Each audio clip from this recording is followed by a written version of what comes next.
একটি শান্ত সবুজে ঘেরা গ্রামের পাশে ছিল এক গভীর ও রহস্যময় জঙ্গল। পাখির ডাক, গাছের ছায়া আর হালকা বাতাসে জায়গাটা ছিল অপূর্ব সুন্দর।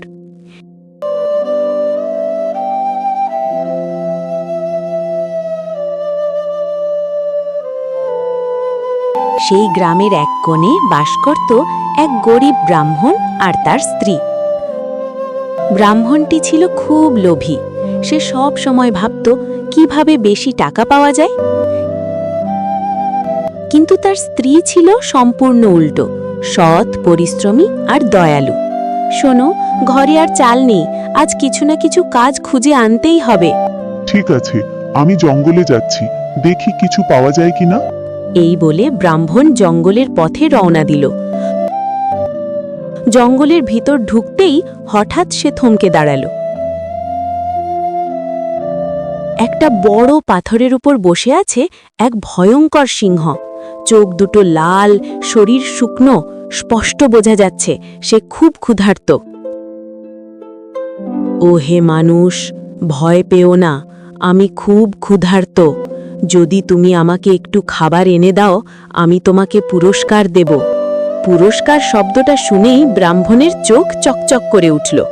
ঠিক আছে, আমি খাবার আনবো, তবে আমাকে অনেক ধন সম্পদ দিতে হবে। ঠিক আছে, তুমি আনো, আমি তোমাকে নিরাশ করব না। ব্রাহ্মণ দৌড়ে বাড়ি ফিরে সব কথা তার স্ত্রীকে বলল। না, এটা একদম ঠিক না, সিংহ খুব বিপজ্জনক, তুমি যেও না। তুমি কিছুই বোঝো না, এত বড় সুযোগ আমি হাতছাড়া করব না।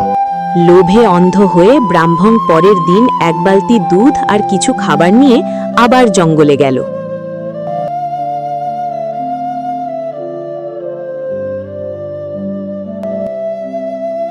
তুমি এসেছো, খুব ভালো। এবার বলো, তুমি কি চাও? আমি অনেক সোনাদানা চাই। সিংহ একটু মুচকি হাসল, তারপর বলল, ওই পাথরের নিচে খুঁড়ো, সেখানে গুপ্ত ধন লুকানো আছে। ব্রাহ্মণ উত্তেজনায় কাঁপতে কাঁপতে খুঁড়তে লাগল। কিছুক্ষণ পর সে পেল একটা হাঁড়ি ভর্তি ঝকঝকে সোনার মুদ্রা।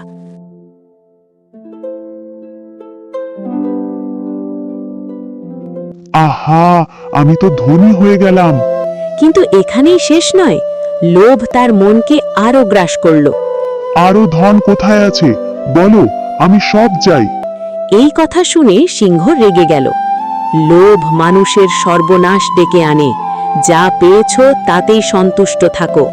কিন্তু ব্রাহ্মণ কিছুতেই শোনেনি। সে আরো জোরে খুঁড়তে লাগল। হঠাৎ মাটি ধসে পড়ল।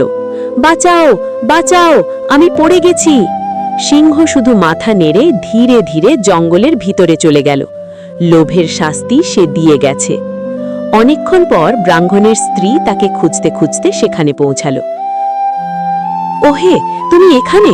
ভয় পেও না, আমি তোমাকে বাঁচাবো। অনেক কষ্টে সে তার স্বামীকে গর্ত থেকে তুলে আনল। দেখলে লোভের ফল কত ভয়ঙ্কর। সেদিনের পর ব্রাহ্মণ তার ভুল বুঝতে পারল। সে প্রতিজ্ঞা করল আর কখনো লোভ করবে না। শিক্ষা: লোভ মানুষের সর্বনাশ ডেকে আনে, যা আছে তাতেই সুখ খুঁজে নেওয়াই বুদ্ধিমানের কাজ।